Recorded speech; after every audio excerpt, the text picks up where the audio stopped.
You are in for some bonus content. We are going to quickly tell you about some handicap horses that we think you need to have on your radar at this stage. We are recording this just at the turn of the year, so obviously lots of water's got to go under the bridge before that happens. I don't know if I've got anything that I want to say just yet, but I know that Paul has a few that are well worth mentioning. I also know that Jamie's got a few that are well worth mentioning. So I'll pass to you first, Paul, if that's all right. Run us through your handicap horses that we should have on our radar right at this point, please. Yeah, we'll do. So I'll kick off with the Boodles. I think the first one, I think both Jamie and I agree with. That's Batman Girac. I think we both think that's going to be Willie's Boodles horse. I think Paul Nichols will target this race. One of his I'm interested in is Liari. And I think it's probably just worth a glance at that Milantino and Braden Faster form from Cheltenham as well. But the main one for me would be Batman Girac. Coral Cup, I think everybody and his dog already knows about Langadan. One more run for the right handicap market, etc., etc. Not that I'd know a thing about any of that.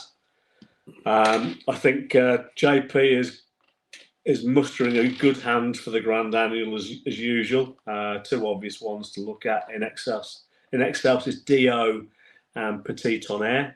Petit Tonnerre is getting some very interesting rides, I have to say.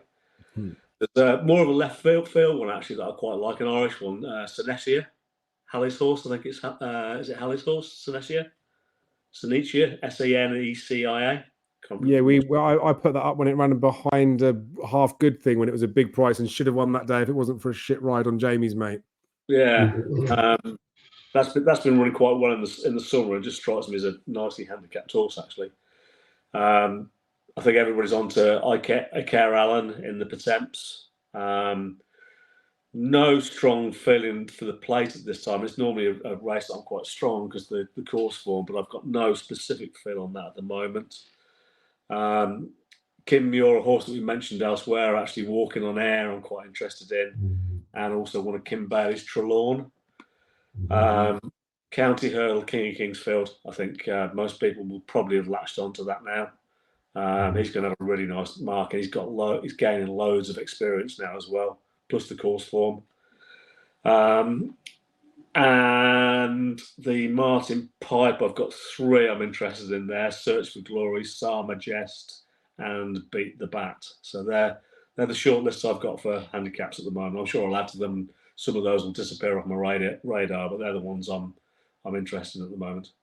Absolute legend. The beauty is, as soon as you start mentioning names and horses and races, it makes me start thinking of, I think this is the plot. One I'll just quickly mention, when you mentioned about Langadan for that, he was in a race where Sans Bruit was supposed to run as well for Paul Nichols, French horse that's come over. Au Petit Suan, they got fairly close with in a Coral Cup in the past. I think they won for the Skeltons at Aintree after it left Paul Nichols. I think 134 maybe was the start of the British mark.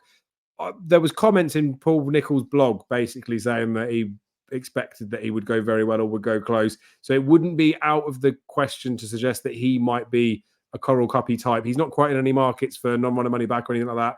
The one thing I'll mention with non-runner money back is Hills are a fifth of the odds, 5 places anti-post. So while you will get extended places, if you can get a bit of a juicy price by following any of our tips or whatever it is, then sometimes it's worth getting your little each way in there. That's the only one I'd mention for that. I've touched on Chantry House before for the Pertemps.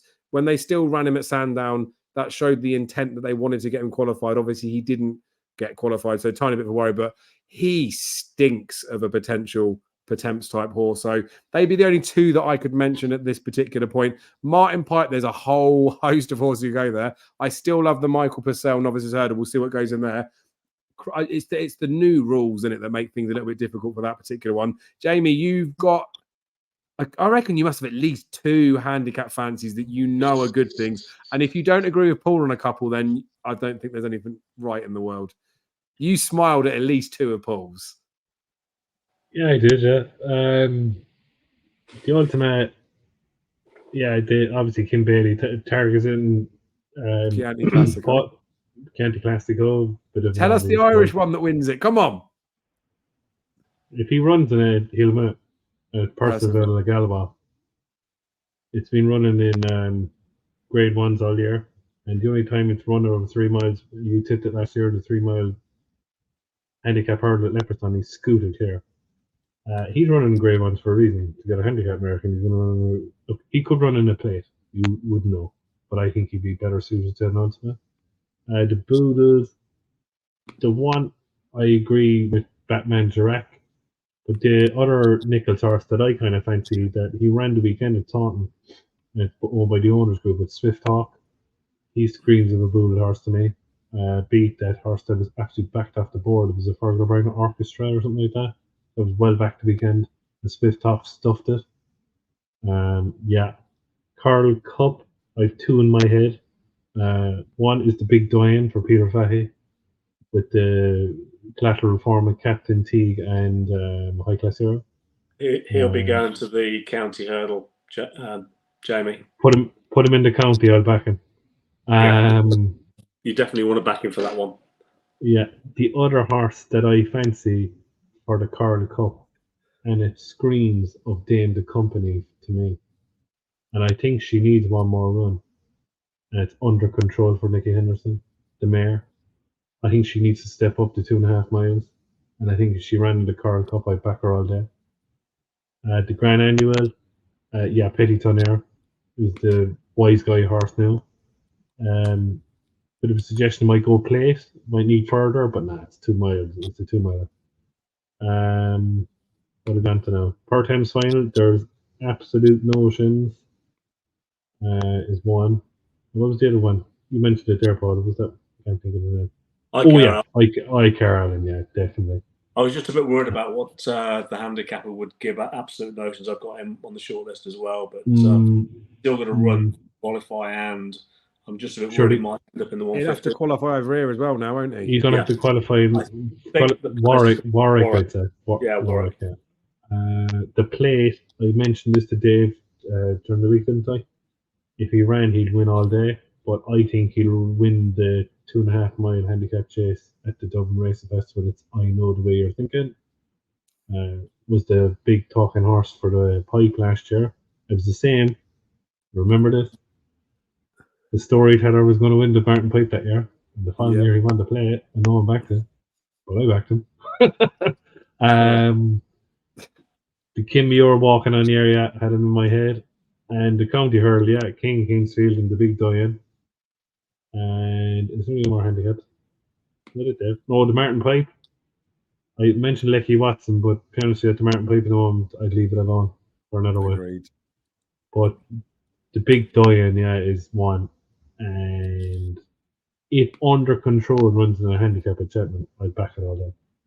Nice. Right. Well, I genuinely appreciate all your guys' insight. I genuinely appreciate you taking the amount of time out that we have taken to do this. We will wrap things up there.